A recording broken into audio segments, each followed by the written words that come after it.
Film director Anurag Kashyap વિરુદ્ધ હવે સુરત કોર્ટમાં ફોજદારી કેસ ચાલશે. બ્રાહ્મણો વિશે કરેલી અભદ્ર ટિપ્પણી મામલે આ મામલો વધુ ગાજ્યો છે. મુંબઈના વિવાદાસ્પદ અને જાણીતા Bollywood film director, producer, actor અને લેખક અનુરાગ કશ્યપની મુશ્કેલીઓમાં વધારો થયો છે. Social media platform x Twitter પર બ્રાહ્મણ સમાજ વિરુદ્ધ કરવામાં આવેલી એક અત્યંત શરમજનક અને અપમાનજનક ટ્વીટના કારણે હવે તેમની સામે સુરતના કોર્ટમાં વિધિવત રીતે ફોજદારી કેસ દાખલ થયો છે.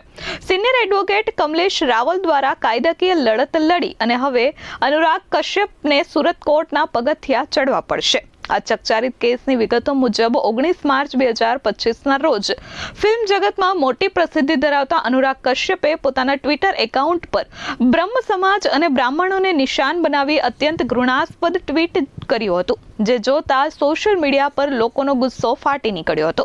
આ ટ્વીટના જવાબમાં આદિત્ય દત્તા નામના એક જાગૃત નાગરિકે અનુરાગ કશ્યપને આ પોસ્ટ તાત્કાલિક ડિલીટ કરવા અને મર્યાદા જાળવવા જણાવ્યું હતું. જોકે પોતાને સેલિબ્રિટી હોવાના અહંકારમાં અંધ બનેલા કશ્યપે નમ્રતા દાખવવાને બદલે ગુસ્સો ઠાલવ્યો હતો અને ટ્વિટર પર જ જાહેરમાં ગાળ લખી વળતો જવાબ આપ્યો હતો અને આ જવાબે બળતામાં ઘી હોમવાનું કામ કર્યું. અનુરાગ કશ્યપના આ સભ્ય સમાજને કલંકિત કરવાના જવાબના કારણે બ્રહ્મ સમાજની લાગણી દુભાઈ હતી અને સુરતના એક વકીલે તેના વિરુદ્ધ ફરિયાદ નોંધાવી છે. આ ફરિયાદ બાદ તેઓએ જવાબ સમયસર કોર્ટમાં ન મળતા 14 મહિના સુધી કોર્ટે રાહ જોઈ હતી, પરંતુ કોર્ટે પણ ફોજદારી કેસ નોંધવાનો આદેશ આપ્યો છે. જ્યારે બીજી બાજુ તાત્કાલિક જ અનુરાગ કશ્યપને હાજર થવાનો પણ આદેશ આપ્યો છે.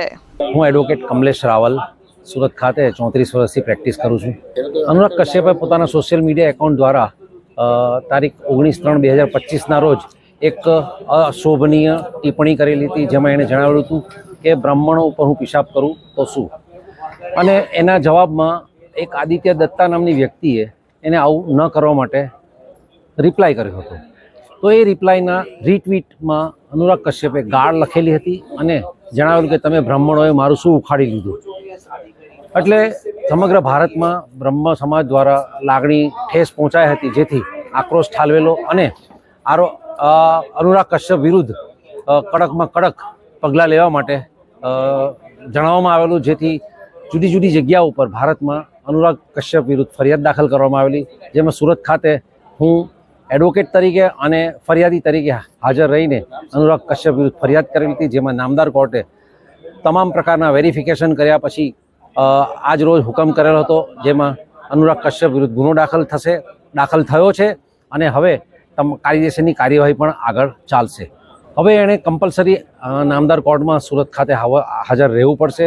14 માસ લાગ્યા નામદાર કોર્ટને તમામ પ્રકારના વેરિફિકેશન ચકાસણી કરતા, એના સરનામાના, એના ઈમેલ એડ્રેસના, અને એણે મુંબઈ ખાતેનું પોતાનું ઘર પણ છોડી દીધું છે એવા સમાચારો મળ્યા. તેમ છતાં અનુરાગ કશ્યપને તમામ પ્રકારના મોકા આપવામાં આવ્યા, તક આપવામાં આવી. એને નામદાર કોર્ટ રૂબરૂ પોતાનો જવાબ રજૂ કરવા માટે જણાવવામાં આવ્યું, તેમ છતાં હાજર રહેલ નહીં, જેથી નામદાર કોર્ટે આજ રોજ એની વિરુદ્ધ ગુનો દાખલ કરવાનો હુકમ કર્યો છે.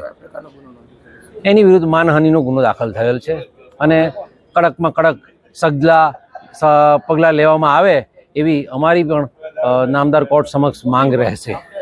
Bureau report S24 news, Surat.